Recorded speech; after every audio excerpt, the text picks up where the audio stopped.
I've got a friend, she knows a man, went to see his girl in Chicago. Tansei Bujuanin. My name is David McLeod of the National Indigenous Programming Advisory Committee. In early October, 6 artists took part in the 2024 OHSOTO'KINO Music Incubator, a special program designed to give artists career guidance and mentorship from Indigenous and non-Indigenous industry leaders.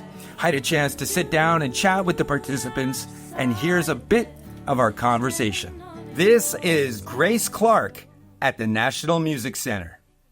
Grace, welcome to the National Music Center. We are so thrilled you're here. You're here for the OHSOTO'KINO Music Incubator. And it's interesting that you're a musician that has a very, very interesting background. First of all, you're from Yellowknife.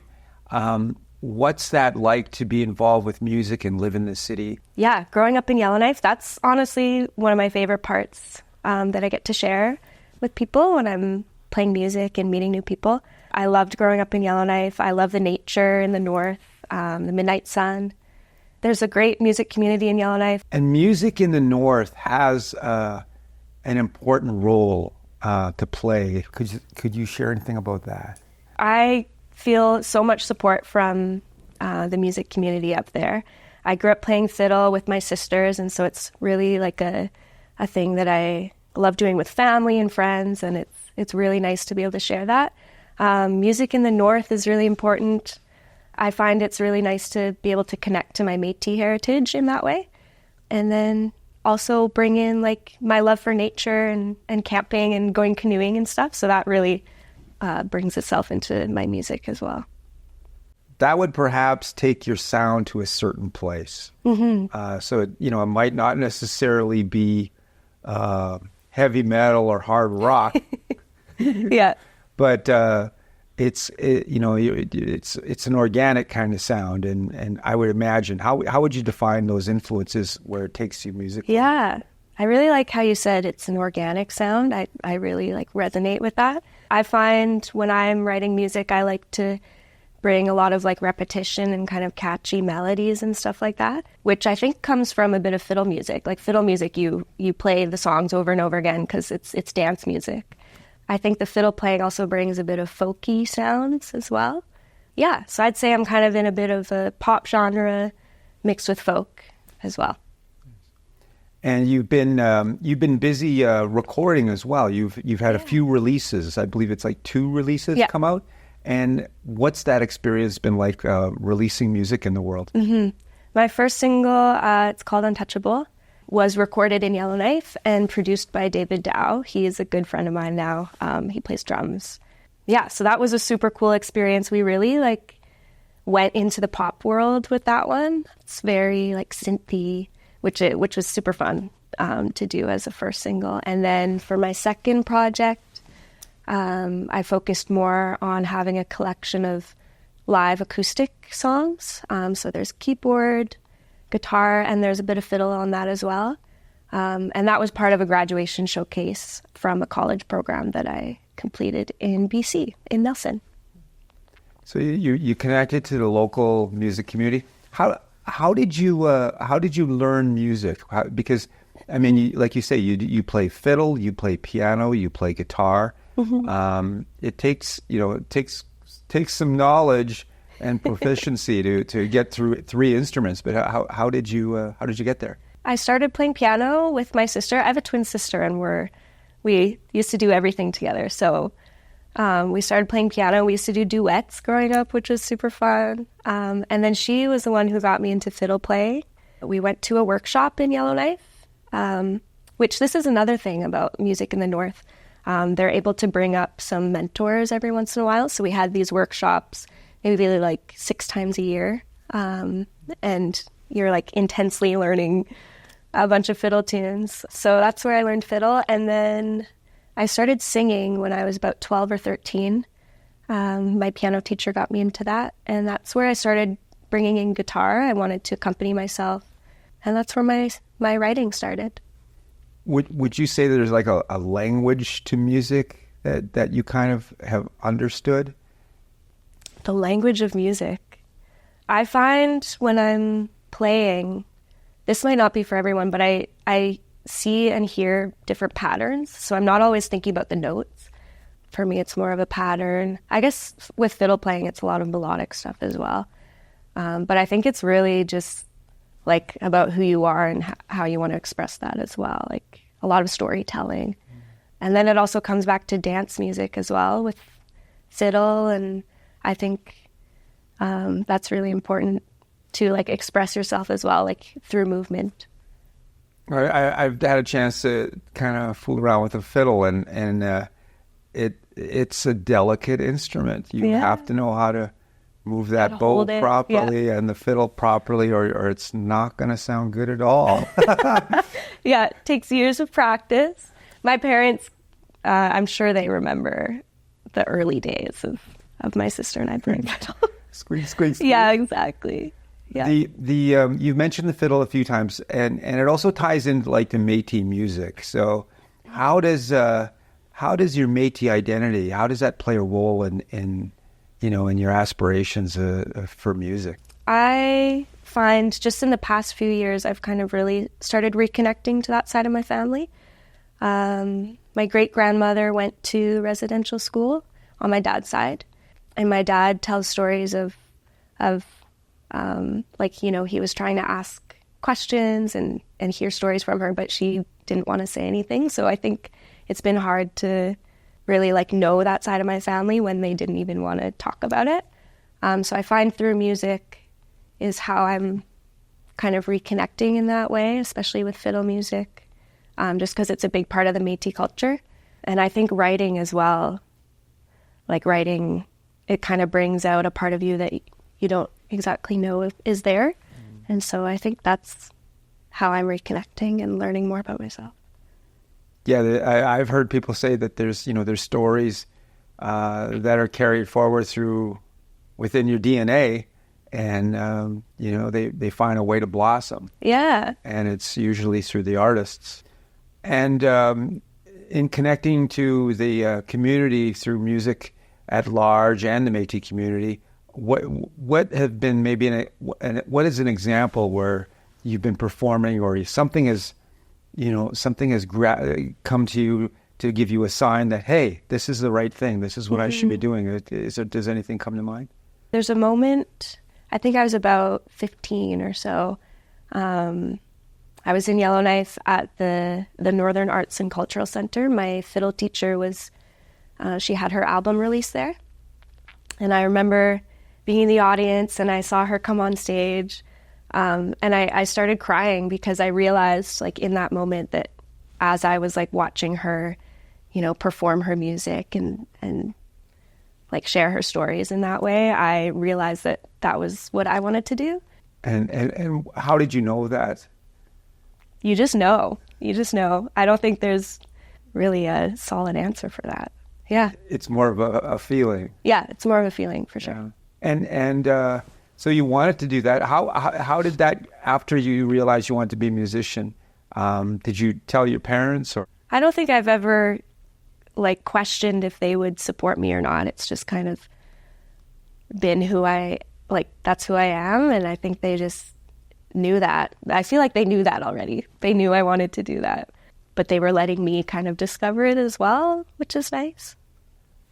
I really love the fact that you're from the north, because I've been to like northern jams, and if it's around a fire or if it's in a cabin or if it's in people's homes or if it's in a hall, music is so important, and it does create community. Yeah, for sure. And so with that in mind, when you were recording, who are you thinking your audience is? Definitely friends and family back home, for sure. When I'm making music, I keep in mind the ways that I'm going to bring that back to my community. I really enjoy volunteering for the Fiddle Society in Yellowknife and bringing my love for music back to Yellowknife, and hopefully that will inspire, younger generations and younger musicians back home. So that would be my way of bringing community back together through music. Thanks.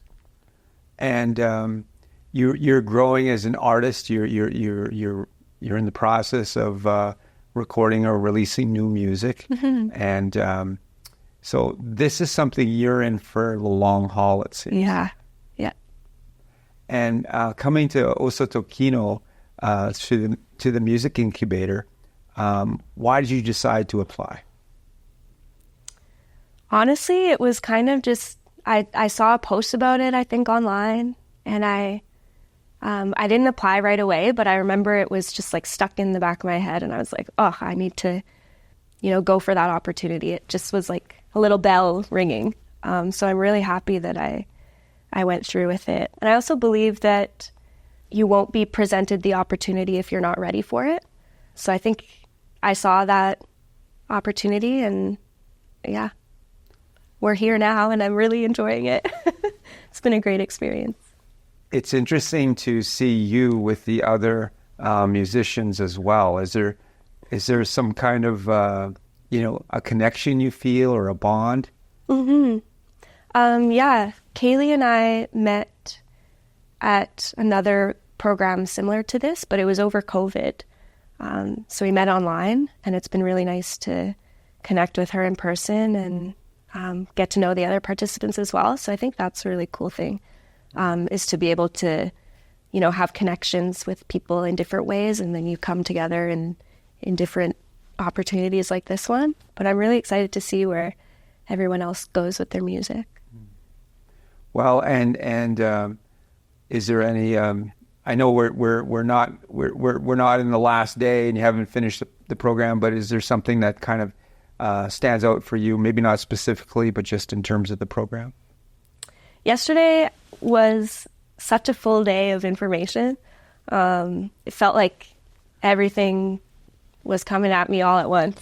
But I feel really grateful to be able to talk like one-on-one, or like in a small intimate group with, who did we talk to yesterday? Lori, with Desiree as well. Mm-hmm. I really find that helpful to be able to bounce ideas off of each other. So I think that's something that's really helpful with this program, is to be able to talk in person. And yeah. Well, I always enjoy the realm of possibilities that are presented, and it's and it's from people who have been there, who have gone through it, like Desiree, and with her career, the ups and downs and the realities of it. That's what I got that yesterday, is that, okay, there are challenges for everybody in this industry. Yeah, what worked for them, what didn't. I also feel like we've realized there's not one way to do something. Like, something might work for you and it didn't work for this person. But yeah, I really appreciate getting advice from people who've actually experienced. We've talked a bit about music, how you got into music. We haven't talked about your voice. What would you share about how your singing voice? I've never thought about it that much. I would use the word emotive. Emotive? Yeah, because you connect to the lyrics, and you bring out a feeling with those lyrics. How is that for you, though, the singing of those songs? Because playing is different than singing. Yeah, you're right.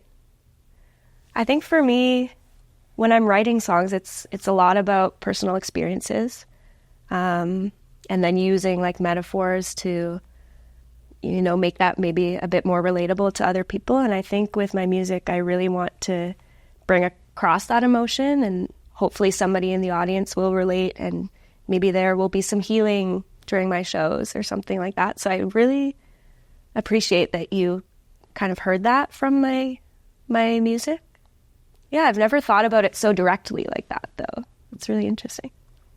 Yeah, I was talking to a piano player once, and I was so amazed by the fact that she could have a conversation while she played piano. Yeah, that's crazy. I'm just like, who's playing the piano? I said, who's playing the piano right now? How do you do that? So yeah, I have a great admiration for musicians who can do that. In terms of the next steps, after you leave the program here, what's the plan? Right now, I am studying jazz in Montreal, so that's like a whole other thing that's going on. And I'm really enjoying how that's kind of influencing my writing as well. But I've been recording, and I'm going to be releasing some singles soon. But yeah, my goal is to keep recording in Yellowknife, but use those tools that I've been learning in Montreal and when I was living in BC as well, and yeah, make music in that way. Where do you see yourself in the future? Like, where do you hope this all goes? It's a big question. It is. Yeah. And it's okay to dream. Yeah. I would love to keep playing shows. I'd love to play some bigger festivals. I've played a couple folk festivals here and there, but I really want to keep doing that. I also started playing with a band in Montreal, and I'm really enjoying that. So that's like more of a fuller sound. So that's my goal for an album in the future, would be to have like a full band recording. And yeah, I guess those are kind of little things at the moment, but that'll all lead to the bigger dream of being a musician. Yeah, I'm hoping to do it full time. So that is wonderful, especially, you know, the collaborations you brought up a lot too, which is great. I mean, some musicians are like, I'm going to do this and work with people, but I get the sense from you that you're collaborative. Yeah, for sure. So that means when you're in music, you have to be a people person. Yeah. So. And I enjoy doing that, so I think it'll work out. I get the feeling it will too. Yeah.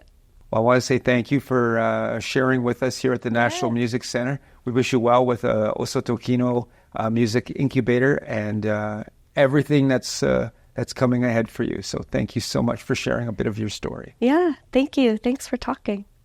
I've got a friend, she knows a man, went to see his girl in Chicago.